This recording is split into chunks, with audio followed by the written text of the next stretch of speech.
Are they, yes. Morrnah, with these lost souls, why wouldn't their family god or their guardian angel or whatever term take them where they're supposed to go? The question is, the people that have died, why doesn't their guardian angels or almacores take them to where they need to go? I don't think it's a thing that they could do, that the people that have died have created their own problems, or circumstances have created so that they're not able to move on. So they're locked into that. Right. They are locked in. Now, many of the great beings or light beings are locked into mountains, cinder cones, rivers, lakes. And these are things I have been doing in the last several years, but more so now, that they're locked there and they're not in a position to express themselves. It is through the misuse of mankind. They are locked in. So if they're a light being, it is also difficult for them. By the way, we're having copies Xeroxed of this for you, so you don't have to write. Oh, no. So quick. Do you want this recording for camera? Even your short message into the computer is going to be on. Yeah. Okay. So it kind of gives you an idea. There'll be three types. So this one is the regular Ho'oponopono. But the other Ho'oponopono, it would be what you would do between yourself and God and the Creator before you ever attempt this. In other words, if you ever see a surgeon going into surgery, right straight from the street in, you do not. He scrubs himself, he prepares himself, he puts his gown and cap on, and this is the way we go into this, with great respect to the people concerned and to the divine source. We always do. So the idea of cleansing yourself first is important, very important. Morrnah, Yes. in the first case, you seem to have had all the facts before it was presented to you. The young man wanting to go to school and then the young girl not wanting. You had the facts before, whereas in the second... No, the first one I had it piecemeal. I had a little bit, and then the professor goes, maybe a week has transpired, and something else developed. So he calls me or brings it to class and presents it. So each one is a sort of a gradual. So, but however, he never has encountered a case like that he was able to solve within the short time, and have two people become so balanced that they're able to know exactly what they want to do. And so they are very happy because of the choices that they've made. In other words, it allows the person to find his own space. That's it. Yes. I worked as a medical doctor with a lot of dying patients, and in Yes. some cases I was very upset with what had happened. Does that mean that that connection might be holding those people in that hospital? Let's see. Would you mind repeating that, because I'm just trying to put it together. I worked as a medical doctor with dying patients for a while, and in some cases I got upset about the results of what happened, certain patients who died. Is my upset holding those people in a place that doesn't allow them to move? I would say yes. You can take it collectively. If you want to do a Ho'oponopono, the question was, he's a medical doctor and tends to patients, that dying patients. There's some he's been very concerned about. So his concern also acts as an attachment, a detriment. See, sometimes we take love as we feel it's fine, but it can become a detriment, a possession, an attachment. See? But we don't look at it at the time of death. We don't look at it. I used to work in the tubercular hospital, and everybody died on my shift. They all died on my shift. But I always gave the last rites. But I always did a Ho'oponopono, because it cleanses them, and then it allows them to make that quick transition. They don't have to wait 3 days. They're able to make that transition a lot easier and happier. Even if he were a criminal, it doesn't make any difference. Yes. I beg your pardon? What are the Morrnah last rites? No. Hawaiian last rites? This. similar to this, but it's made it so it's easier for you to do. So when you do the Ho'oponopono, it clears that person's path. And then you wind up by saying, we will go into that, by going into that area of releasing him. So that when that moment of death comes, he automatically moves without being held there for 3 days or so and make that transition. Yeah.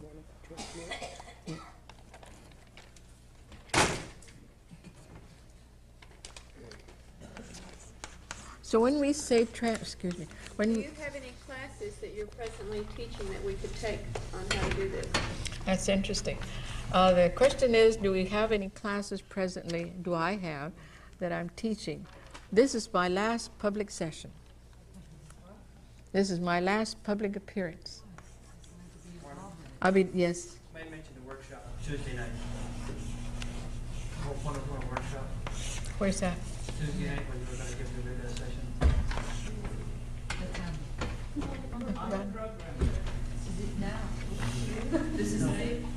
Wait, do you folks still want to have it? Yes. Okay, fine.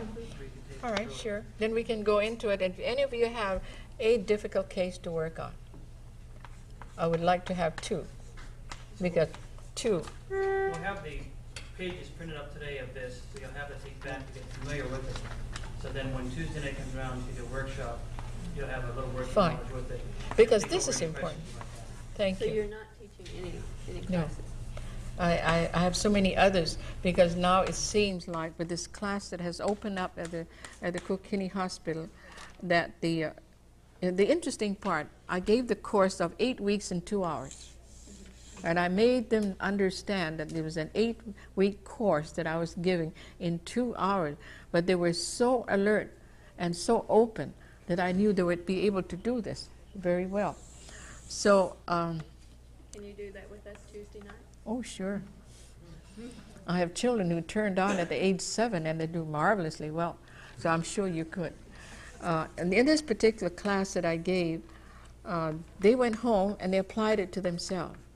They came to work. Now, in most institutions, they have a lot of problems. And I don't think any institution doesn't have any. But this particular one had tremendous problems, traumatic situations between administration and workers. Now the nurses have the upper hand because without the nurses, hospital can't go on. So because of that, it creates stress. So I taught the nurses. They went home and applied this to themselves first. I don't want them applying to the institution. I want them to apply it to themselves. They changed their attitude because the very next day they came to work, and those that they have created problems and trauma for in every department was resolved. Because the woman that was talking to the executive with tears rolling and said, "What has happened to these people?" And the executive said, "Why? My God, we get picked to the bone and I'm about ready to resign." And he said, "But they come in the morning, there's so much love and rapport, I just can't get over it." So the executive said, "Just think of what this has done to his group and will continue to." So I taught the executive. I said, "You know, the institution is only as good as the head. Sit there and do it." So I will do it. I said, "I will represent the institution, the patient from the beginning of its installation, because it was in the beginning geared for the Japanese. And now it is, it's open to everyone." So we did it from the time it was started to the present. Patients who have moved on, patients who are there, patients who have been dismissed, family, relatives, ancestors. So he does it to me, I to him, and we transmute that. And he feels that, I'm sure he felt the load was off. There's a lot of things were off. And I feel administration will be a lot better because there's that rapport that's established between institution and work. Administrators must also be balanced. So if you can bring balance into your lives, into the life of the institution itself, you got harmony and people a lot happier. So this is a great thing. That overnight result that happened was so moving to the executive. to think they just had a class the night before and the day after they have changed completely. So, yes. It says to sprinkle the water. Well, when we talk in here about water, you don't have to have water, but sometimes some people are moved by physical stimulus. But you can image it to the form of imagery. You can image it that you have water and sprinkle. I have a 3-year-old child who does this with me, and I read it and he follows it. And then when he gets just to the pot with water, she goes this way. He understands, but he doesn't, and he doesn't need the water because he already understands that just sprinkling is sprinkling the water to the audience. It's what you have in your mind. I have a 3-year-old going 4 who does it. He holds one end of the page up and I hold the other, and I'm reading it. And then I'd ask him, who does he want to have it with? Well, I name all the people. He says, that one, this one. Maybe it's grandfather, grandmother, or aunt, or whoever it is. And so we do it. And when it's finished, he says, it's finished. So he goes ahead and plays. His own awareness has allowed him to do this. I think he's felt that this is a good way of resolving problems and dissension between families, between their family. But he's aware enough to know the effectiveness of this.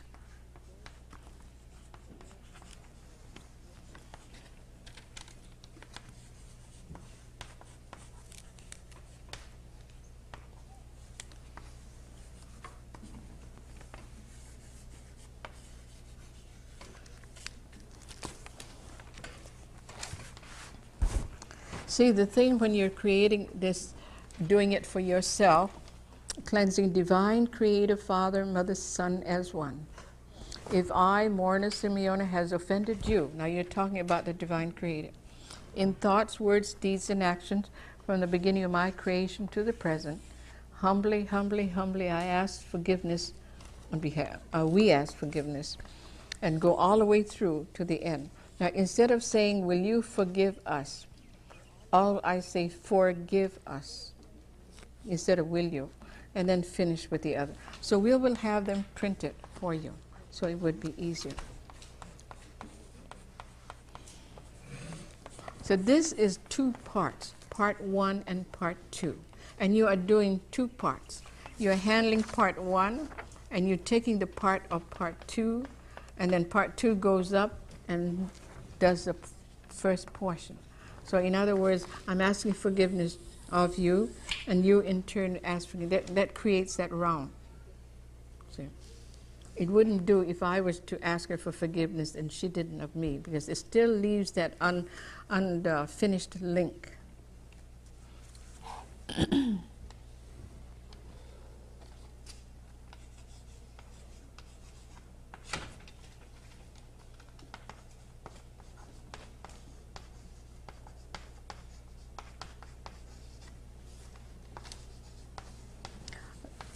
Yes. Does this have anything to do with one's ability to manifest thought forms? No. No. So they can be very good. Very good. The question arises, this has anything to do with thought form, well, I say thought forms aren't necessarily, but the ability. It doesn't have to, because of the fact that I was in Japan just recently, and someone asked, what does she do? So I read this portion, and they don't speak English, but they get the gist of it. So this person who is in a higher position in that particular sect goes out and gets these Xeroxed and comes back, is enthralled by what it stands for. And in other words, something was done for that person there, and it manifested the very next day. And it doesn't matter, as long as they know what the gist is. No, I say it like you doing it. But let's say you just gave that to someone and they didn't know, and they didn't have much ability to manifest thought forms. Could they still do it? They can still do it, no matter. Because actually you're programming your computer. And the other mind, the discriminating mind, is different. It programs off a lot of things. So your earlier part of cleansing kind of paves the way for the suggestions to get in. Mm-hmm. Yes. Does this have to be something, a problem, or could this be a morning ritual, a prayer, or that sort of thing? The question arises, can this be a ritual like a daily prayer? Well, I would say yes. For myself, I do, because I meet so many people in my daily work, and even if I didn't, I have phone calls, or I know of people, I still do it as a regular ritual. But some people do it only when there is a problem. And that's all right. That's all right too, you know. Would you do it at night? I beg your pardon? Wouldn't it be good to do it at night and put your body in a state of grace? before the It's next fine. time? I think it's optional as far as the person is concerned. Whatever is comfortable for you. I do not believe in trying to make it a ritual. You know what I mean? Whatever you're accustomed to, you can put this, program it into your normal procedures. I don't like to say, now let's say 10 o'clock in the morning, I must meditate. You know, you become so rigid rather than flexible. I prefer being flexible. Yes. You first go into the silence, right, before you do this? It would be In other better. words, this is a meditation. It would be better. But there are many times that we do this when we haven't time to meditate. It doesn't matter. I know what you're talking about. You know, do we need to meditate before this? It helps. But there are many times you're in a situation where you cannot. Right? Especially a scene of an accident, a confrontation between two people. By the time I get through, they probably have torn one another's throat. So I feel that by doing the quickie, you're able to accomplish it in a second or 3 seconds or 5 seconds. So it reestablishes the rapport, the energies. The molecules of that person is realigned. Definitely is an electrical energy. It is. Because we talk about energy, we talk about thought form, we don't realize how powerful it is, and you have that tool to use it. Like if I had before I go to a meeting or in school, I program myself. I don't know who's coming, but anyway, I establish a rapport between myself and those who come. And there are no confrontation. And if there's someone who is whose adverse opinion may create something, I look upon it as a very healthy type of thing, because you have to feel that there are people who have certain ideals that needs to be answered. I do. Are you preparing more another kahuna to follow in your footsteps? I think all of you are kahunas to be. No, I no, wondered if that was what you felt. no. No, I think the title kahunas, I've been questioned that often, but I don't think it's a thing we need to go into, because we're kind of segregating ourselves from the whole. That we say, well, I'm a teacher, and well, we're all teachers. Because I think I'm learning a lot from being exposed to all of you than I am in giving you. And that's the way I look at it. You're feeding me more than I am giving you. So shall we call it the exchange is fair? But when we change from that level and say, well, I'm a teacher and you're a student, then that changes the whole concept. Okay? Is that case number 3? Well, let's talk about Iran. This was a question, we just had 2 nights at Pearl Harbor, and we hadn't even gone into Ho'oponopono. And this young lady came up and she said, you know, I was very much concerned about Iran and would like to know, what can we do? Well, they haven't even studied this. We hadn't even gone into this. So I thought, and I said, well and good.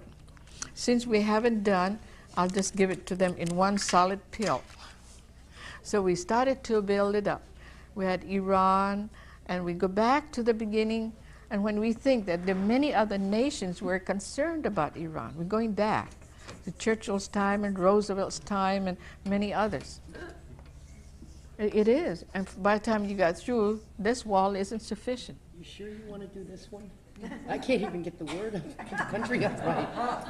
Well, that's okay. That's all right. Iran is okay.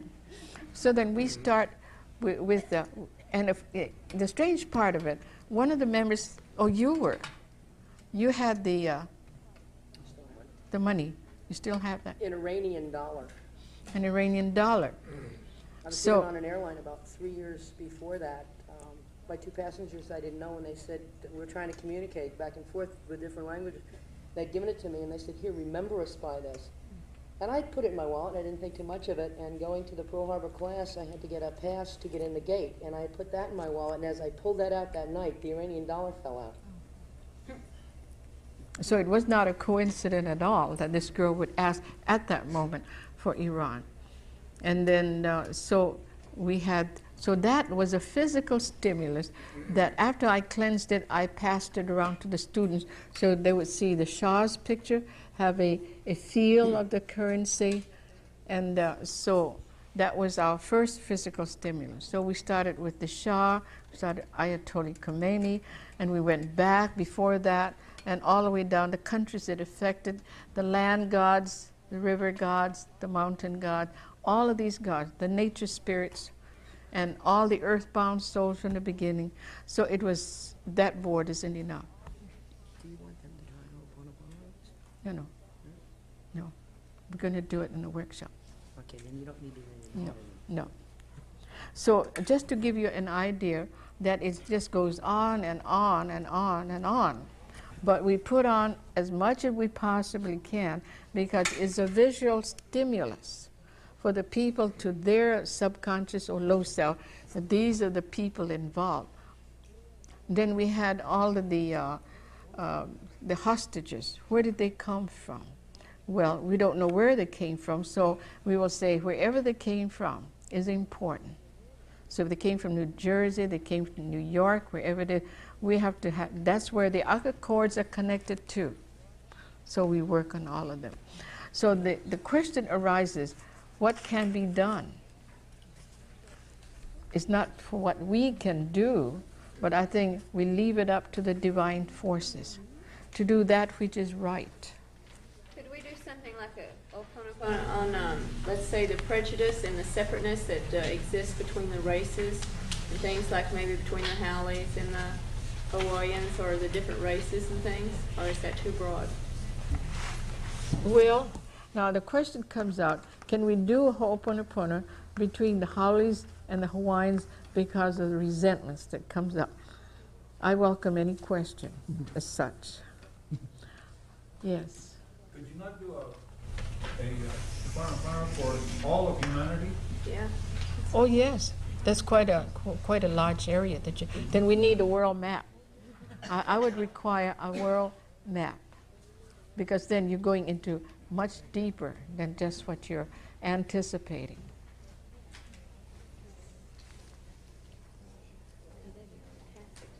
It is a fantastic thing, can go on and on.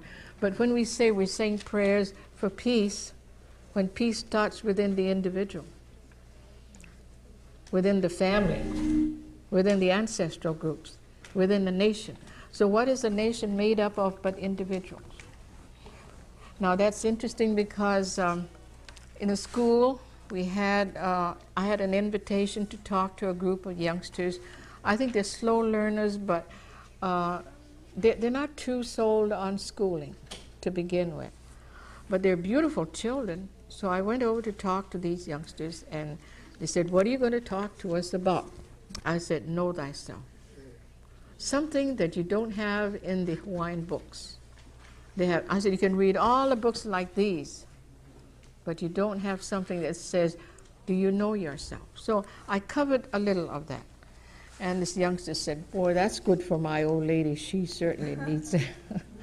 So anyway, the teachers were so enthused about it that they said, come back and talk to the whole student body. I said, I will not, because of the fact that I feel I would like to teach the teachers so the teachers will be able to impart to the students not only the understanding, because the students are their families. They are responsible to the students. So with the kind of conduct that's going on in the schools, that if a teacher was to be responsible for the students that are in her class, and there's a disruptive student there, then it's up to that teacher to do Ho'oponopono in absentee for that student and the parents. Because the parents have a lot of influence on the children too. So it works two ways. And doing it in absentee is quite effective without the child knowing, and he becomes a better person. The parents may become a better responsible person. So I think I will be having a session for that, which I feel the adults, the teachers, should be, rather than giving it as a responsibility of the school. But it's broken down to classrooms, it's okay.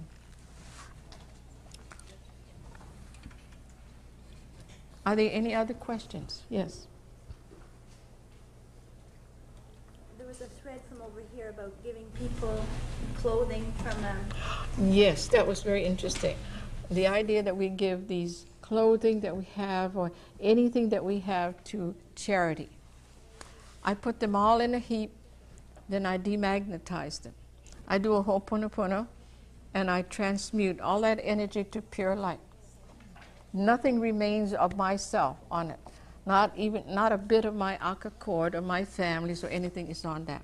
So when it's sold out at these little workshops or something, you do not have a trace of your Aka cord in it.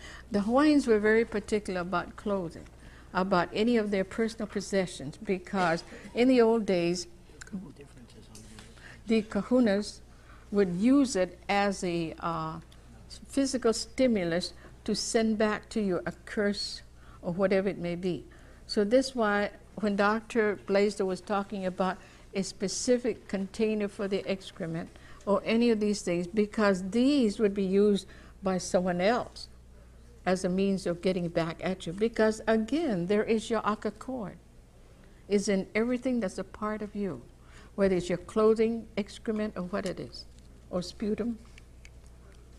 The Hawaiians were very, very particular about these things. So that's why when we go into Ho'oponopono, it's the clearing away, the cleansing, the release of these attachments that we have created or moved into areas where all these things accumulate and affect us. So when we are doing this for ourselves, our families, relatives, and ancestors, you're taking them all together through this whole trip. You're not asking just for yourself, but you're asking for your family, relatives, and ancestors. Yes? Then this should be done for antiques that we buy.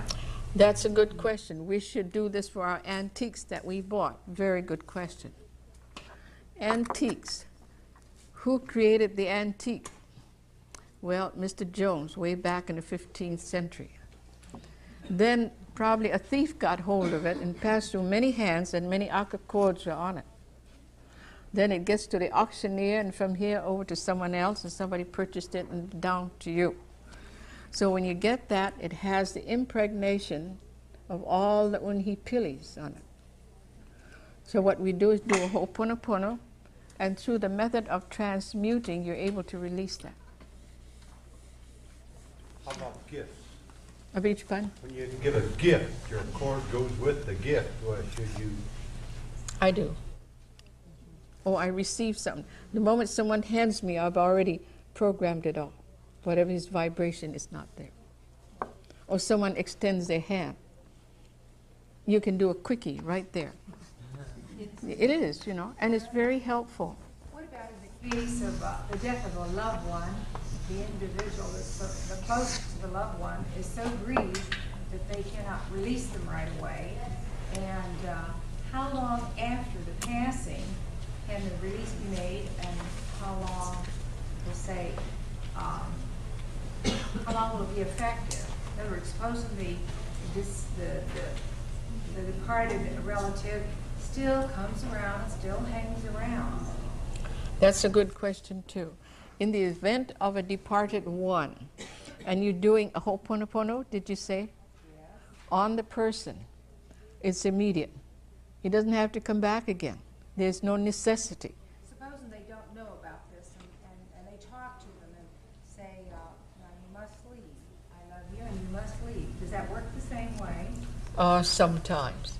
The question is, if you're talking to the departed one and they're attached to you, then you say you must leave. Doing this Ho'oponopono is number one. Second is that you say, if he is earthbound or attached because of these thoughts that have either from you or because of that spirit too, then you say you transmute that to pure light, move him into the path of light and release him. That alone, he moves immediately. This is why when I brought up case number 1 or 2 about the cyclist, so when all these people moved in, they just came because of the young man. They're all seeking for salvation. And they all said, wow, that's an opportunity for us to get freed. So they came along. Why? Because we worked on that area where they died or buried. Or probably the death was caused at that particular area. So they all came on a boat ride. And they left as light beings. And that was only during the process of this. So it's really interesting. So the word transmute, we find that the word transmute has never been used before, because as we move into the Aquarian age, we find that we too have changed. And our abilities have changed to that point that we are able to use our minds to go into the transmutation of things through thought. We can say transmute, I transmute this to pure light. But you couldn't say this 10 years ago because people were not in that position to have the ability to transmute. This is why when I gave the nurses, I felt every one of them were right at that period of time, they were ready to accept, to apply, and to transmute. I normally teach this to a class. It takes about 8 weeks before they can truly do this. But you can judge a group of people by the aura that they have, that they are capable of doing it. Otherwise, I would never suggest doing it 4 times and then doing a quickie. Any questions? You know, the whole trouble is a lot of people say it is so easy.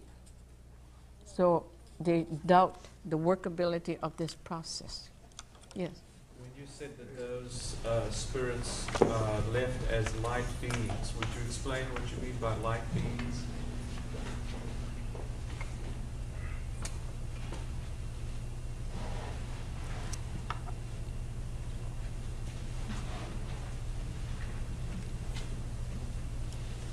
Excuse me. Okay. Your question, please. When you said that those individuals who were at that place of the accident, the spirits left as light beings, would you explain to me what you mean by Well, light in other beings? words, they no longer are earthbound It doesn't mean because we have moved them to the path of light. Well, they will grow and learn and be worthy channels. Yeah. But it shows how the transition was, by the time we finished that prayer, they were going out. So the period of change was almost instantaneous. Yes. When someone gives you a gift, it's usually in love, or touches you, it's usually with a giving. Why would you transmute or cancel that? Well, I think you judge. The question is, if a person gives you a gift in love, why would you transmute it? Well, I suppose I'm in a habit of doing it all the time anyway. But normally, you know that person's given in love, you wouldn't do it anyway. But if you have a question, you would transmute it. Yes. I think you would be the judge of that.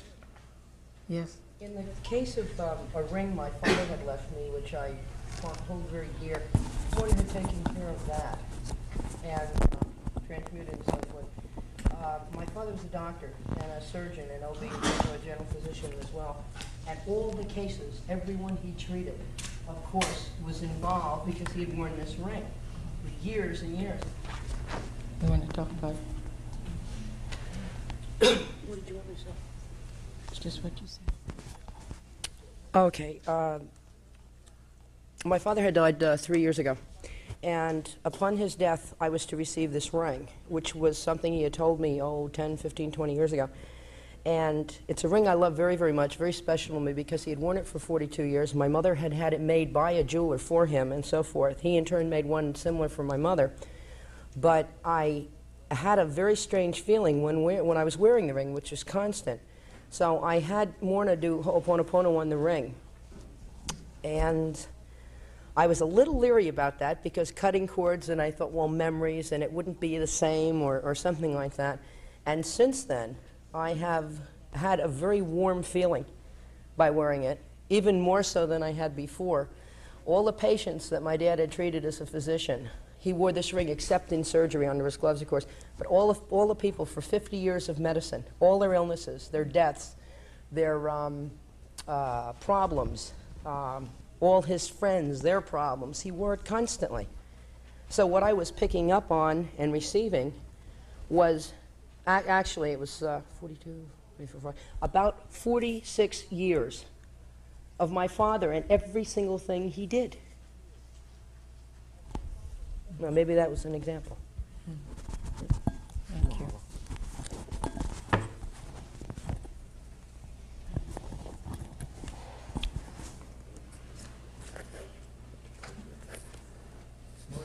Yes.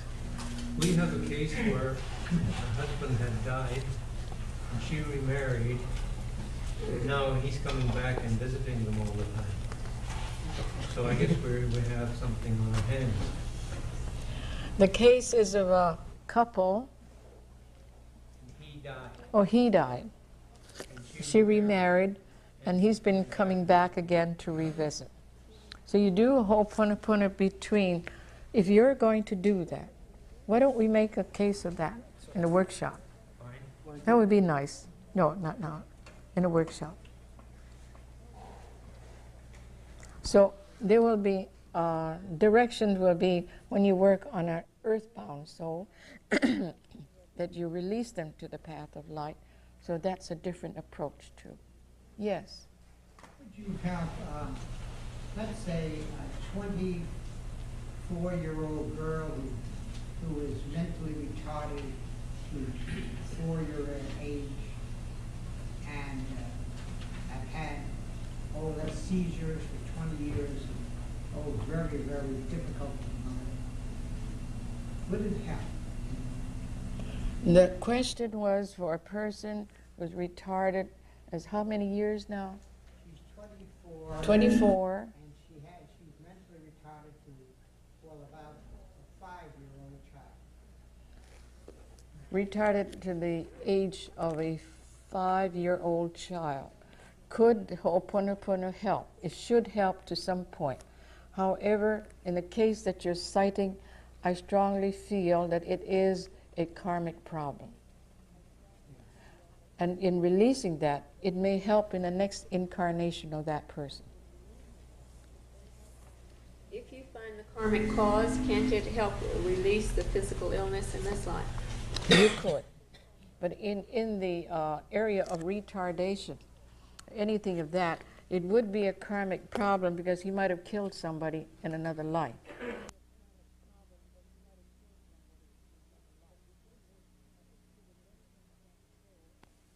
But the thing is, it's to the betterment of that soul in doing Ho'oponopono.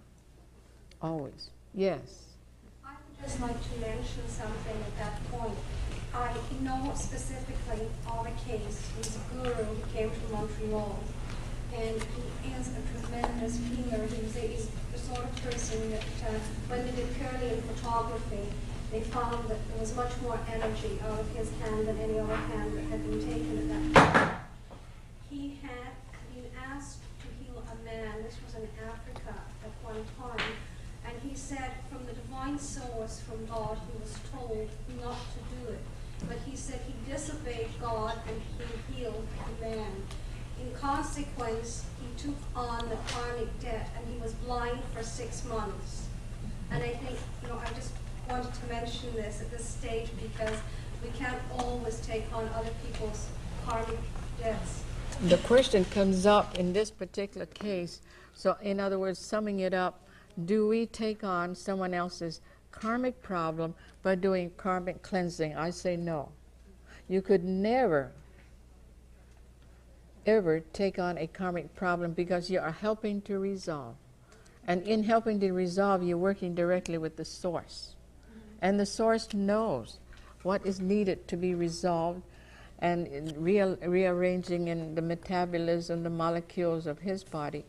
So actually we're just beseeching, we're just applying, handing in an application. What is done is left at the mercy of the divine. So I don't think we're infringing in any way, nor are we infringing in a karmic or we are gaining. This reminds me, when I used to, I had a health spa at the Royal Hawaiian, and I used to be one of these very anxious people. When a person is sick, I'm there. When a person needs help, you're there. But then, to my own detriment, I forget about my own personal health.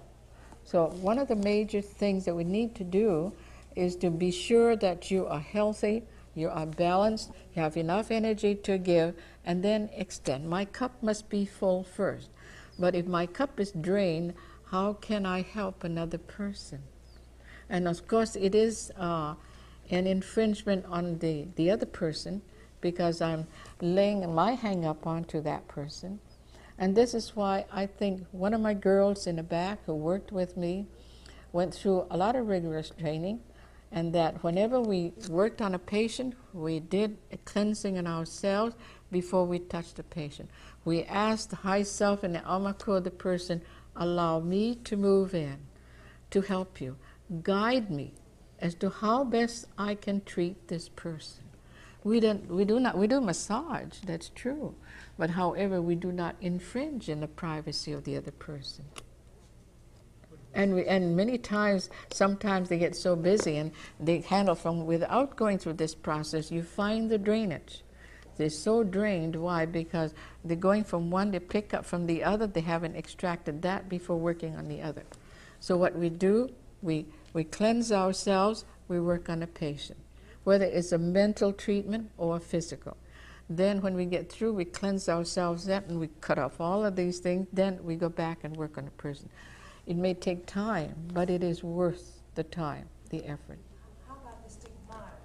The people that have the stigmata, where people are cured through their intercession, and they absorb or they take on the suffering of the Christ. Could you explain that? I don't know.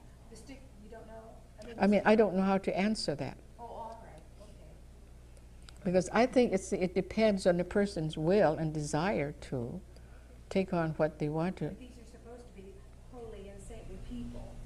They take on the sufferings of the people that are cured through them. That's true. Well, probably they do not know the process of Ho'oponopono. If so, they wouldn't have to suffer. But they think this is a marvelous privilege. Well, it might be, but it's a sacrifice. But they want to do it. They do want to do it. It is their desire to sacrifice themselves. Is it right? Well, it's not for me to say if it's right or not. Because otherwise then I'll be judging them. Because if it is, God created us as individuals, and it is our choice. If it is their choice and it's their bag. Yes. Yes. Yes. Did I understand you to say that the low self, our own low self, knows where we need help, so there is no reason for us to direct the low self to parts of our body? That's true.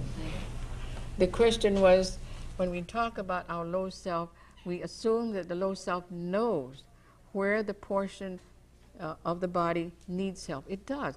Because when we talk about the low self, where do we think the low self is? Some say it's in the heart, it's in the gut, or in the liver. Not true. The low self permeates the whole body.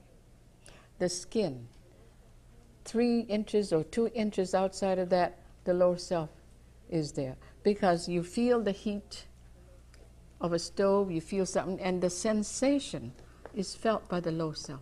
So the low self permeates the body. It's expressed in every cell, in every minute cell of the body, in every follicle of hair. So because it is there, all we need to do is say, we need help because this person has a broken bone.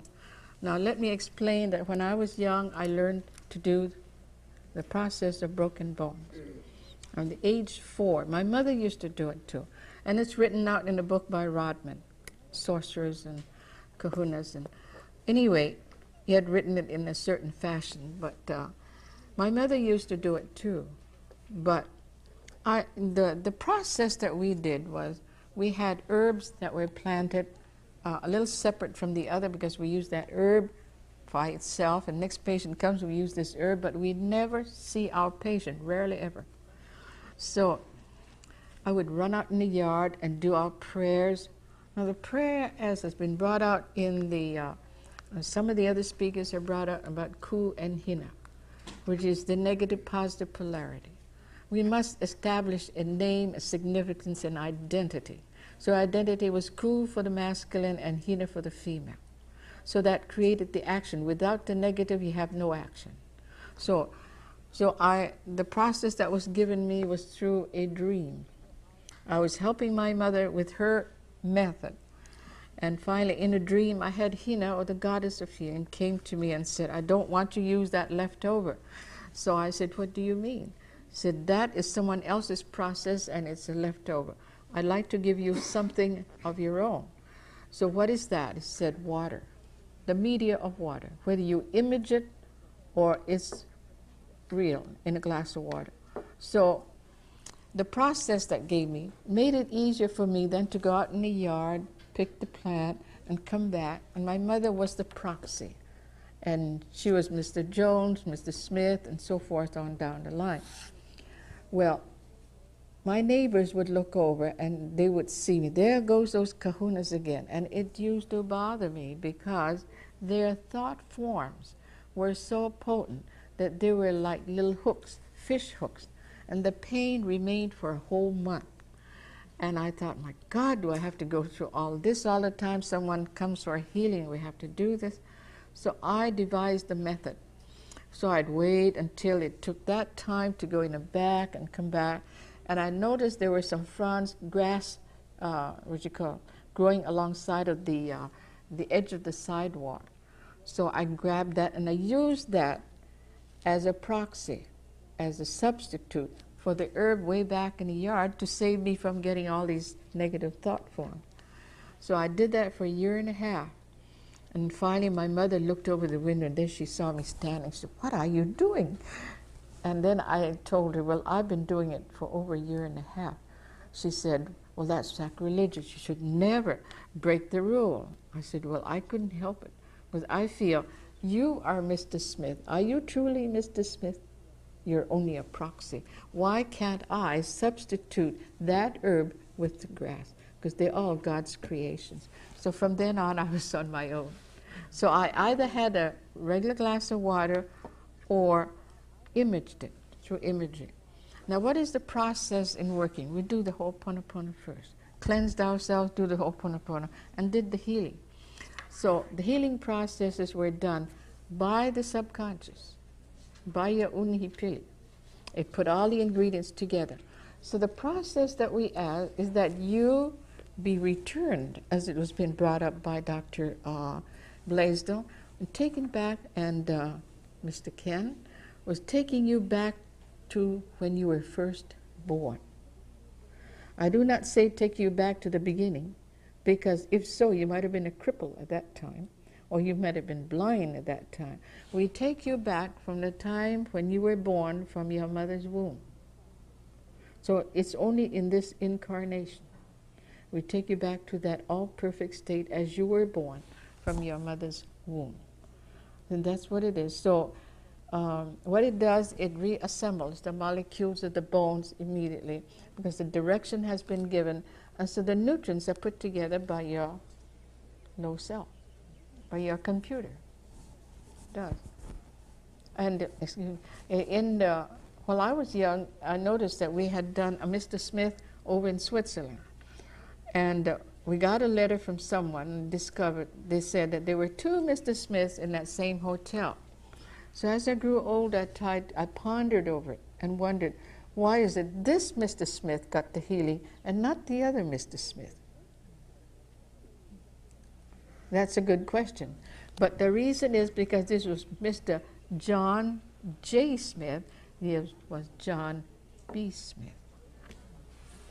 Plus the fact we forget that when, even if they were identically the same names, John B. Smith, both are the same, living in the same hotel, the thing that we must not lose sight of is, where did we get the information? Now the thing was, the party that gave me the information, the Akka cord was connected to the patient, and the woman went to London. Someone from London wired us. So this Akka cord stretched all the way there, and so the healing went by way of that. And that's how the man got healed. So the Akka cord goes on endlessly. Yes? Is it necessary to go back that far for this type of healing? Could you not just go back to the time before he broke this bone? No. No? No. It's so much better because at the time of his birth, all of his molecules were assembled, and that's the all-perfect time. So we can begin to rebuild up until now. It can be instantaneous. And it is instantaneous. But when you say it was broke, maybe time to the, if he was to be restored back to the time prior to the break, you may not have the ingredients that you need to build it. Yes? I know Dorothy spoke to you about her eye, but is that the kind of thing you go back to the baby, to the birth procedure, and the being born when you're doing something like working on the physical eye? The question comes up about someone who has an eye problem. Do you go back to the time? You go back to, you have to go all the way back. Or do you go through the chain of circumstances? Which is the better to do, to be on the healing? The when question, it's something like that, when it isn't a bone. The question is, the person who has an eye problem, do we go back? How far do we go back? It's not for us to say we go back to the time when she was created. You go back to the creation. Right. You don't go through like you did on the legal thing. You do a very different thing. No, that's true. See, when we, in that case, we go back to the beginning because it might have been something she started in the first incarnation, might have been something she started in the 10th incarnation. We really don't know where this specific problem comes in. May not even be. See, when we do Ho'oponopono, it takes all the blocks away. Then we're able to diagnose a lot better. Would it be possible to work on this one during workshop? We can try that. That's number 2 case. Unwanted child. He knew it was unwanted. That's interesting. Someone's bringing up about the child that is unwanted. That is a very good question. We shall. Would you like to do that? Be that. How many cases we have? 3. There's a lot more to the case than that, though. Schizophrenia. Yes. You speak of going back to birth being perfect. When I was born, as an example, in the process of being born, one arm got paralyzed. And it was well healed in about 6 months. But still in all, you're going back to my birth. That's a good question. That's a good question, that if we were to restore him back to the time he was born from his mother's womb, did you say your arm was paralyzed? Yes. But I'm definitely sure you were born normal. However, through the process of delivery, there might be a possibility that this has happened. That is what happened. It was That's right. See, I figured that would be. So, but that is a good question, very good question to bring up. But we still take you back to the time of your birth because we're not infringing on a karmic situation that you are destined for. See, in other words, you were born of a certain thing, then we take you back to that time when you were born from the mother's womb. You're not going back to other incarnations. We're restoring you just back. If you were a cripple, we restore you right back to where it was. Would you go back to the womb at that stage? I beg your pardon? Would you go right back to the womb stage? The imagery of the womb, the child in the womb, because it's being a breach. Not the child in the womb, not the child in the womb. The child, when the child was born, the child was delivered. It is at that time. because a lot of problems can happen in the womb prior to the birth. Now that's another thing, that during the time of pregnancy, the Hawaiians were very particular about conditioning the pregnant woman. She goes through a certain herb processes, and she's given certain herbs that would help her a lot. I just wondered if Malieve, would you like to tell me a little bit something of your experience with the herbs? Or would you care to? The how? Yeah. Come up here. Mm-hmm.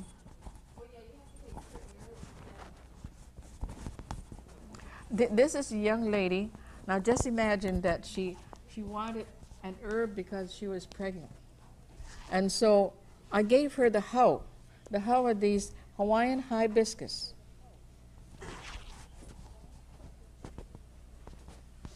Should I tell how you use it?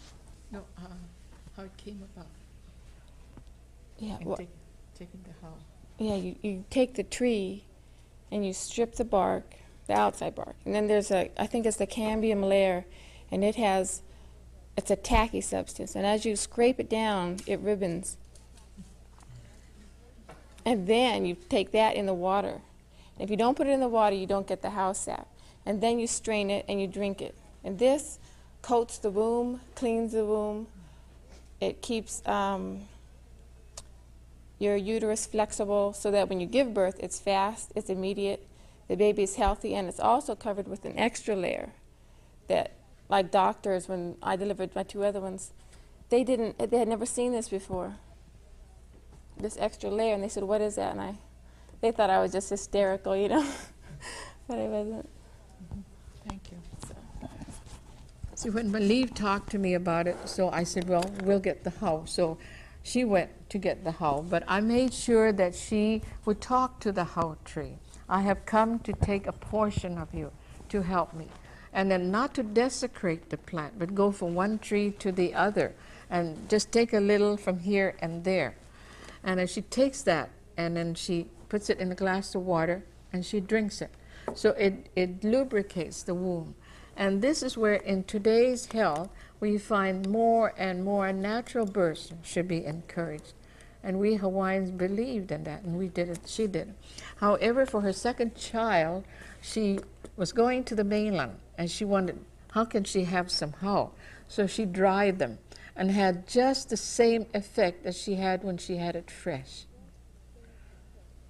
And I think another process we did, shall I talk about she wanted to wean the child. So her husband called, this is by phone. Now we Hawaiians have certain processes to work on people when you want to wean the child so that you won't have any more milk. So the idea was to now we use sweet potato. So immediately I was thinking, what could you improvise? There's many things we can improvise. It's all a matter of our mind. The papaya has that secretion, a milky secretion. So does the sweet potato.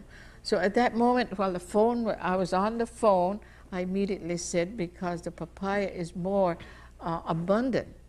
And I told the husband, just get the 2 papaya leaves, and then you ask the papaya tree. I have come to get the papaya leaves for the purpose of my wife. And then so placed on the breast, it would dry her up overnight. Didn't that do you? It did. You see, no effect at all. It's beautiful. See, the power of the mind, it can be used in many, many ways. Now, this is a girl that's never been schooled in Hawaiian. But the idea is, on a first moment, as a first aid, what do you do? Oh, we do sweet potato, we have this ritual for such, and so you can bypass that and still get the results without the ritual. However, the ritual of talking to the tree is most important, because they have nature spirits, and you have asked permission to take the leaves for that specific purpose. So overnight, her breast was dry. And now this is only on a phone conversation across the island. And the leaf has to be the green leaf, not the... Well, green leaves, it does, yeah. So what could you improvise to use instead on the mainland? You don't have papaya, and I leave it up to your imagination.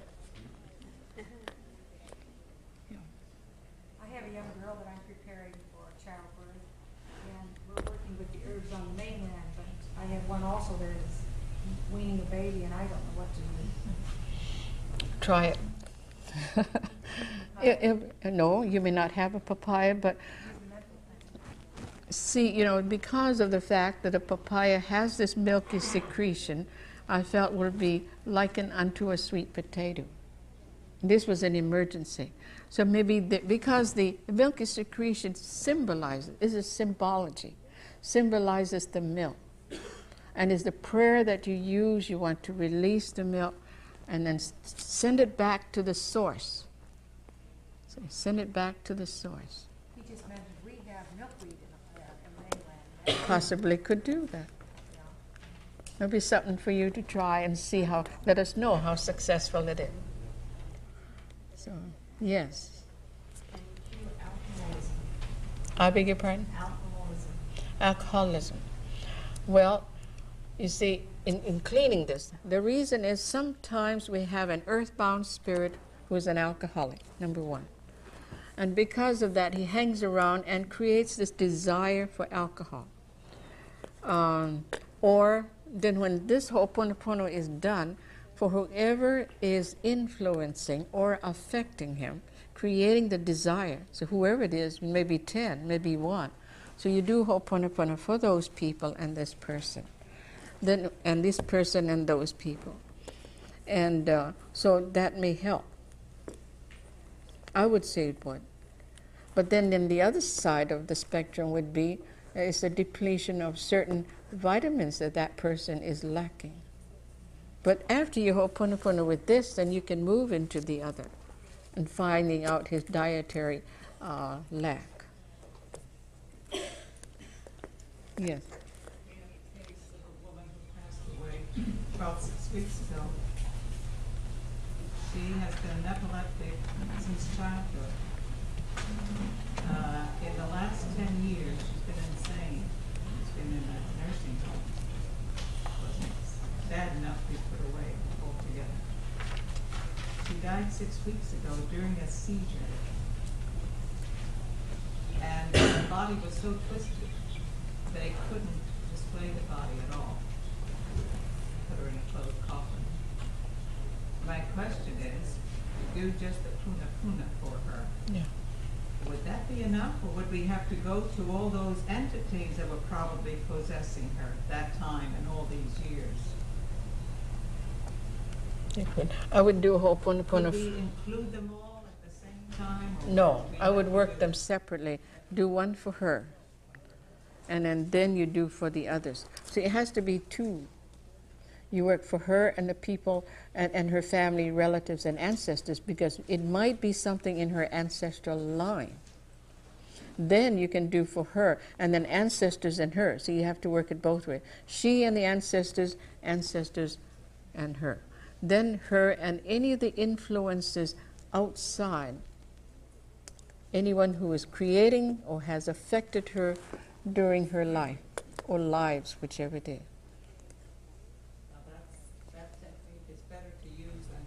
As we sometimes do, just invoke the entity and talk to it and teach it then. That's a little too dangerous, right? No, I wouldn't like to talk to spirits because you may not be able. Yeah, I see. Well, the question has come up about this person who is was confined and had a mental problem over 10 years. Yeah. An epileptic all her life, yeah, and died about 2 weeks ago, 6 weeks ago. So what do we do for her? I would say the Ho'oponopono. Between herself, relatives and ancestors, and then herself and these other influences that may be affecting her in her life or have affected her. And them with her. She and them with her. And transmute it. So that in her life, on the other side, she will be able to, I said, have a better transition, or she may not be earthbound. A lot of these people would be earthbound, I would say. Yes, most of them would be earthbound. Is it advisable to do it for everyone who passes away? Yes. Even though they're beautiful souls, like my mother was a very, very beautiful soul, and I have never felt the need to do anything for her, because I knew at that moment that she was in the light already. But is it advisable to do it anyway? The question comes up, is it advisable to do for someone that's departed who is a beautiful soul like her mother? I would say yes, because maybe in this lifetime she only shows that part to you, but she has other incarnations to work on. You're helping her. I'd say on every death, I would say it's a must.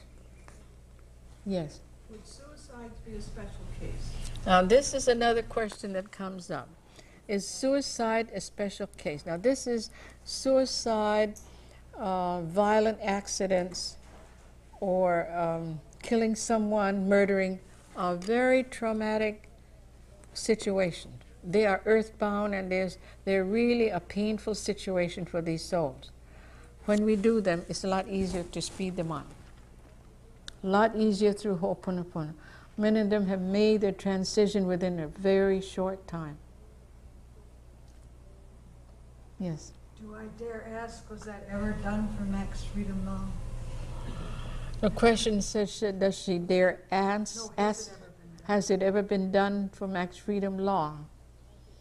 I should ask that question for you Huna students. I haven't thought about it. But I think even if it has, would be a good idea to do so for Max Freedom Law. But there are times that some of us will become so engrossed that you idolize a person. You can keep that person earthbound.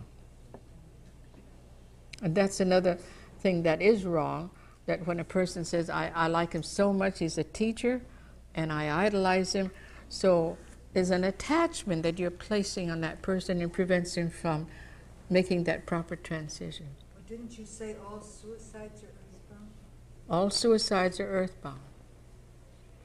My experiences with all earthbound souls are very traumatic. But you are not experiencing the experience of an exorcist. Remember that. You are like a counselor, talking and working this out. But there is no traumatic effect that you will have. That's a beautiful part of it. Whether the man, like if he was a murderer, are you going to go through this experience of experiencing with that person? You will not. Because you're on the sideline as a counselor working this between this person and that situation and this. You're not involved. It'd be well to do it for all your friends you know have committed suicide, then it would help any of them. The lady says, it would be well to do it for all our friends who have committed suicide. Yes. It's the greatest gift you can give them. I seem to have a lot of friends who they've taken it that way. And also, like with the nurses and the people that I teach, you can exorcise the land you live on, the building you move into, the objects you collect. We had an interesting case that one of my students brought in. She asked first, she said, you know, I got a beautiful calabash. And I said, oh, bring it. So the day I came, the calabash was on my table. And as I walked into the door, it was like a shock. I almost had a heart attack. And I thought, oh, it must be from the bowl. Well, none of the students knew who it belonged to. It belonged to Queen Kahumanu. And she was the wife of King Kamehameha. He was sitting on the table. So I asked every one of them, there's some of them who are here today, to come and feel, not touching, to feel the calabash outside and feel inside and tell us what their experiences are. Now remember, a lot of these youngsters have not gone out to learn metaphysics or psychism or whatever it is, just their own personal feeling. And each one had a different feeling of that. So one said, well, I could feel that it was lovingly carried from across the waters. And the other one said, well, I felt there's a fisherman that died as a result of the bowl. And I think Lynn said something. She said she put her hand inside, she felt something in there, and it was sticky and has a sickening sweetness. Well, I automatically knew what it was. It was blood. Eyeballs floating inside. So there were so many things that contributed to it. And they were both good and malevolent. It depends on what practices was used with that specific container. So what we did Ho'oponopono on ourselves and everybody that was connected with this bowl. Now, we go back to the beginning when the log was first selected, because the bowl was going to be for a queen. Naturally, special rituals were being done.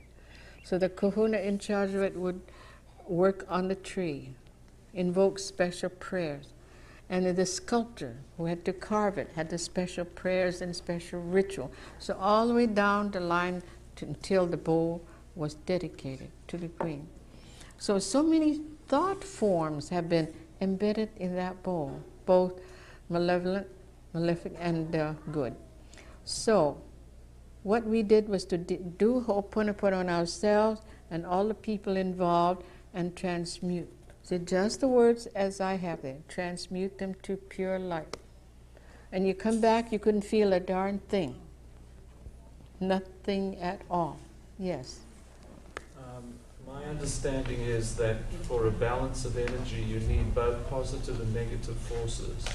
So in your approach of, say, exorcising a room or a building or an object, are you not in fact tampering with that balance? This is interesting. In cleansing a room, whatever it may be, is it not that I'm tampering with the balance of that situation by doing this? I say no. Your objective is to bring balance. If your scale is tipped, you put in enough on this to bring the balance. Balance and peace of mind is the objective and result of Ho'oponopono. I'm just bringing this up because in Los Angeles there's a group called the Healing Light Society, and some of their healers went in and cleaned the rooms, and they said that following this particular process they had a series of break-ins. This is interesting. This group were healers of light. Is that called the Healing Light Society? The Healing Light Society had gone to this place and cleaned it up. And the aftermath was there was a break-in. A series of break-ins. A series of break-in. What is the answer? The answer is, did they thoroughly clean the place? Did they thoroughly clean the place? Now the thing is, the house, maybe it's a room. What is the room made of? A building. Where's the building on? The property. Maybe they are infringing, violating the sacredness of that property. On any property is sacred. So we deal with the divine forces. People do not realize that there are divine forces in everything. So we can work with the divine forces and do a Ho'oponopono that man has through time desecrated that particular property, and that when the house was there and maybe other entities, so we're cleaning up from the ground up. It's the same thing I did with the hospital. The doctor says, why should we go all around the yard? All I want is go to surgery and go to this room and get it cleaned up. I said, well, the building is set on the land, and I need to work on the foundation first, because the land is affecting the building and the entire people. And so they began to understand. So when we go back to the minute factors, we find you must go back to that to do a thorough cleansing. I don't care what anybody tells you. I cleansed this room. But what is it sitting on? This piece of land. This probably was a sacred land at one time. Do we know about that? And even if we don't know, we accord our thoughts to the divine forces of light that happen here. And so no matter where you go, land has been desecrated through time. And it is time that you should clean it up. So it's kind of nice that if every one of us would clean our own backyards and our own front yards, maybe the world would be a cleaner place to live in. Don't the nature spirits that take care of the land, don't they do some cleaning and work with the land? The question is, There are nature spirits. Do they clean up and take care of the land? I feel this way, that they do, but if man is not in that cooperative spirit in working with them, it creates balance. I think man is the one that creates the imbalance. So, I mean, nature spirits are there. Nature is there, but we create the havoc. So we're correcting the wrong that we have created somewhere That's right. throughout the time. That's true. I've gone to areas where it was very arid, and I've done a cleansing of this area, and it's interesting that the forces that every molecule of the earth, every grain of sand begins to unfold. Really, but because of the mental desecration done by man, all that thing has been closed up. To see these molecules opening up, finally breathing, because you have touch bases with them.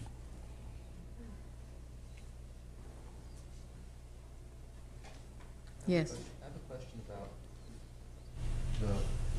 the words spiritual, mental, material, financial, and karmic bondage. In the mental, going beyond the spiritual, in the mental area, could this be used to cleanse or purify a process? In my experience, for example, let me make it concrete. I have a problem I'm working on at work, and I have to use a mathematical process to help solve the problem. Now, in my experience in the past, I've used that mathematical process in the Department of Defense to solve military problems, and it has, for me, negative... Are you a legal counsel, may I ask? No, it's not legal. I see. It was purely operations, strategy, and things like that.